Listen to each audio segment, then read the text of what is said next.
আজকে আমরা পড়ব motion of A projectile from a height. এই প্রজেক্টাইলটা কী হবে, এইচ হাইট থেকে একে ছোড়া হয়েছে ইউ স্পিডে, এবং এটা কি হচ্ছে কি হরাইজন্টাল স্পিড দেওয়া হয়েছে। এ কোনো অ্যাঙ্গেল নিয়ে কিন্তু একে ছোড়া হয়নি। এই ক্যালকুলেশানটা খুব সিম্পল করার জন্যে।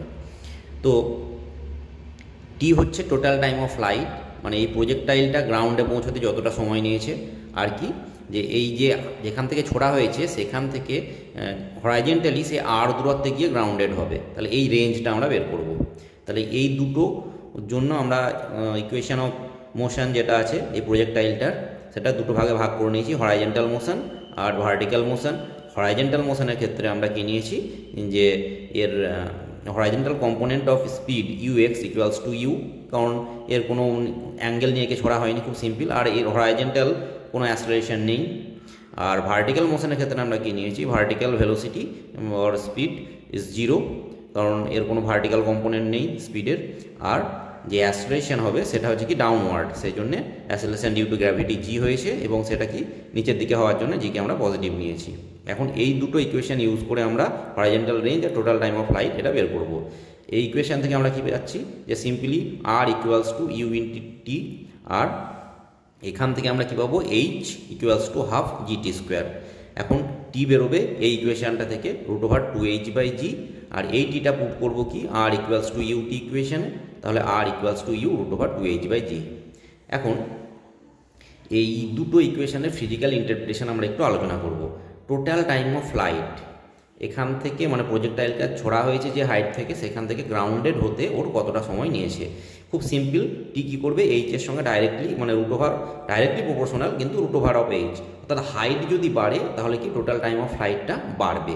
আমি যদি 100 মিটার হাইট থেকে ফেলি, একটা বস্তু যতটা সময় নেবে নিচে পৌঁছাতে, আমি যদি 200 মিটার উচ্চতা থেকে ফেলি, তাহলে সে কী হবে, বেশি টাইমটা নেবে ওই গ্রাউন্ড হতে। এই যে হরাইজন্টাল রেঞ্জ সেটা নির্ভর করছে কিন্তু ইউ এবং এইচ দুটোর উপর। ইউটা হচ্ছে ইনিশিয়াল ভেলোসিটি, যে ভেলোসিটিতে আমরা প্রজেক্টাইলটাকে ছুঁড়েছি, আর এইচটা হচ্ছে হাইট, কতটা উচ্চতা থেকে আমরা ছুঁড়েছি। এখন ফর দ্য সেম ইউ, যদি হরাইজন্টাল ভেলোসিটিটা আমরা একই রাখি, তাহলে কি হচ্ছে, আর √এইচের সঙ্গে ডাইরেক্টলি প্রপোর্শনাল হচ্ছে।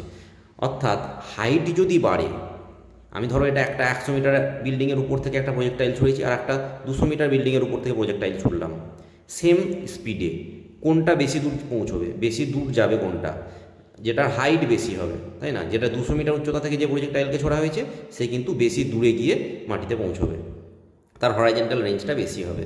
আবার যদি আমি হাইটটা একই রাখি, তাকে যদি স্পিডটা হরাইজন্টাল স্পিডটা আমরা যদি আলাদা করি, মানে একজনকে দিলাম u1 স্পিড, তাহলে তার ক্ষেত্রে যে রেঞ্জটা আসবে r1। যদি u2 স্পিডে আমি আর একটা প্রজেক্টাইলকে ছুড়ি, তাহলে তার রেঞ্জ হবে r2। সেক্ষেত্রে u1 গ্রেটার দেন u2 হলে পরে r1 গ্রেটার দেন r2 হবে। অর্থাৎ কি ডাইরেক্টলি প্রপোর্শনাল হচ্ছে কি হরাইজন্টাল ভেলোসিটির সঙ্গে।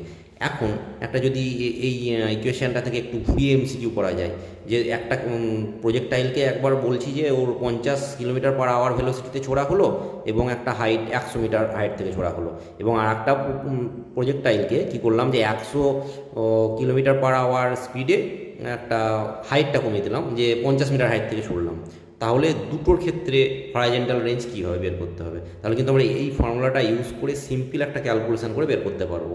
সুতরাং এই দুটো ইকুয়েশন থেকে আমাদের কিন্তু এমসিকিউ কোশ্চেন তৈরি করা যায়, সেগুলো আমরা কিন্তু পরে আলোচনা করব।